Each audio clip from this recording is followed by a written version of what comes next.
High friends, welcome back to my channel প্রমাস beauty garden. আজকে তোমাদের জন্য নিয়ে চলে এসেছি একটা ব্রাইডাল কলকা। আর এর সাথে ব্রাইডাল কলকা এটা মেনলি একটা ট্র্যাডিশনাল কলকা, নর্মাল ব্রাইডাল কলকার মতো নয়, একটু অন্যরকম করার চেষ্টা করেছি এই কলকাটা। আর 000 ব্রাশ দিয়ে করছি, অবশ্যই ন্যাচারাল হেয়ারের ব্রাশ।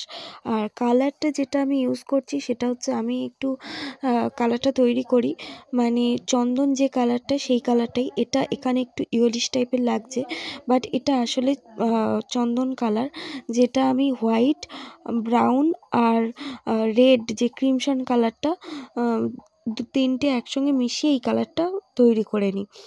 আর এই কালারটা পুরো যখন স্কিনের উপর পড়ে এটা পুরোপুরি চন্দন কালারই লাগে।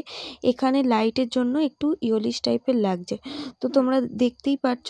প্রথমে আমি টিপের নিচটা একটা পদ্ম ফুলের মতো করে নিয়েছি এবং তারপরে ডবল লাইন টেনে টেনে লাইনের ওপরে এক ধরনের ছোট ছোট কাজ, আর নিচে নর্মাল একটা ছোট টাইপের অন্য মানে পাতা স্টাইলে একটা কাজ করেছি। এগুলো খুব চলছিল মাঝখানে ডবল লাইন টেনে, কিন্তু অনেক জায়গায় রয়েছে ডবল লাইনটা পুরো টানা, এটা একটুখানি কাট করা, মানে আমি কিছুটা লাইনটা টেনেছি। দেখো, দেখতেই পাচ্ছ পুরোটা আর্চের একদম শেষ পর্যন্ত আমি কলকাটা করছি না, হাফ টেনে আর হাফ কাজ করছি। ঠিক আর্চ পর্যন্ত আমি কাজটা করেছি, আর ওপরে নর্মালি আম কলকা দিয়ে দিয়ে ভরাট করেছি, আর নিচে পাতা। এরপর দেখো, আমি টিপের নিচে আবার যেরকম টাইপের পদ্মটা দিয়েছিলাম ঠিক সেম দুপারে দুটো, মানে আর্চের ওপরটা ঠিক সেই রকম জায়গাটা দুপারে দুটো পদ্ম ফুল আমি করে দিচ্ছি।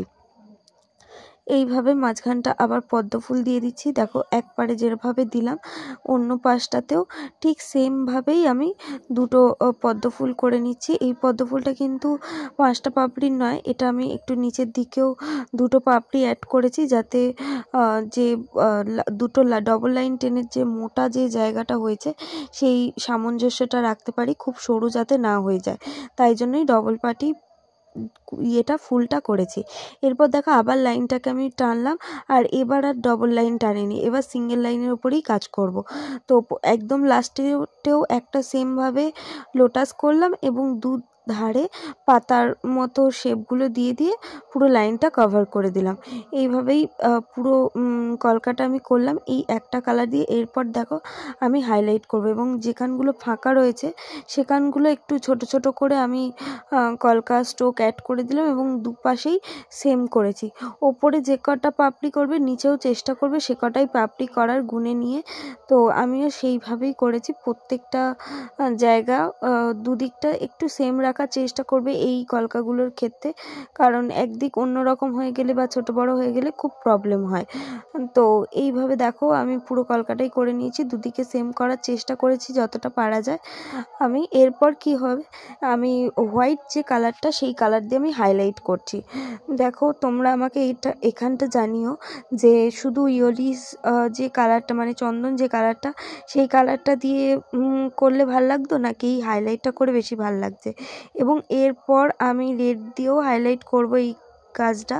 প্রথমে কালার একটা বেস কালার দিয়ে করে নিলাম, তারপর হোয়াইট দিয়ে হাইলাইট করছি এবং এরপর রেডের টাচ দেবো একটু, যেহেতু ব্রাইডাল কলকা সাবেকি টাইপের, তো সেই জন্যই আমি চেষ্টা করেছি একটু রেডের টাচটাও দেওয়া, তাই জন্যই জিনিসটা একটু অন্যরকম। দেখো, সেমভাবে এবার অনেকেই তোমাদের কোয়ারিজ থাকে যে রেডটা সব জায়গায় দেবো কিনা, সব জায়গায় না, একটু জাস্ট রেডের টাচটা হবে। দেখো, আমি সব জায়গায় কিন্তু দিচ্ছি না, কিছুটা জায়গা ফাঁক দিয়ে দিয়ে একটা করে পাপড়ি কালার করছি বা একটা করে আম কলকার নিচটা দিচ্ছি, জাস্ট ছুঁয়ে দেওয়া যাকে বলে সেই রকম। প্রত্যেকটা জায়গায় কিন্তু রেড দিলে কলকাটা কিন্তু খুব বিচ্ছিরি রকমের দেখতে লাগে, রেডটা খুব একটা ভালো লাগে না, তাই আমি জাস্ট টাচ করছি। তোমরা অবশ্যই জানিও কলকাটা কেমন লাগলো। আজকের ভিডিওটা এই পর্যন্তই, তোমরা অবশ্যই জানিও আজকের ভিডিওটা কেমন লাগলো আর কোন সেটটা বেশি সুন্দর লাগলো, শুধু চন্দনের কাজটা, হোয়াইট হাইলাইটটা, নাকি পুরো ফুল হোয়াইট রেড দিয়ে যেটা ফুল কলকাটা করলাম হাইলাইট সেই পুরোটাই, কোনটা বেশি ভাল লাগছে তোমরা অবশ্যই আমাকে কমেন্টে জানিও। আজকের মতো টাটা, বাই বাই।